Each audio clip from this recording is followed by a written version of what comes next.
India world cup T20 ஜெயிச்சதுக்கப்புறம் first டைமாக மும்பை வந்து லேண்ட் பண்ணியிருந்தாங்க. ஸோ லேண்ட் பண்ணதுக்கப்புறமே பிரைம் மினிஸ்டர்லாம் பார்த்தேன் அண்ட் பஸ்ஸில் ஊர்வலம்லாம் போய் அண்ட் கடைசியில் எங்கே வந்து சேர்ந்தாங்கன்னா மும்பை கிரவுண்டுக்கு வந்து சேர்ந்தாங்க. ஸோ அங்கே எல்லாமே செலிப்ரேட் பண்ணுறப்ப எந்த சாங் போட்டு செலிப்ரேட் பண்ணியிருந்தாங்கன்னா வந்தே மாதரம் சாங்கை தான் போட்டு செலிப்ரேட் பண்ணியிருந்தாங்க.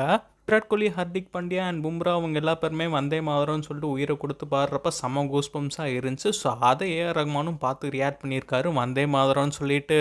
அதை பார்க்குறப்ப மக்கள் எல்லா பேத்துக்குமே கண்டிப்பாக கூஸ் பம்ஸாக இருந்திருக்கும். ஸோ ஏஆர் ரஹ்மானும் கண்டிப்பாக ரொம்ப பெருமைப்பட்டிருப்பாரு. ஸோ இந்தியாவை வியந்து பாடுற மாதிரி ஒரு பாட்டை அவர் கம்போஸ் பண்ணியிருக்காரு. இந்த சாங் இந்தியா இருக்கிற வரைக்கும் ஒழிச்சிட்டே இருக்கும்.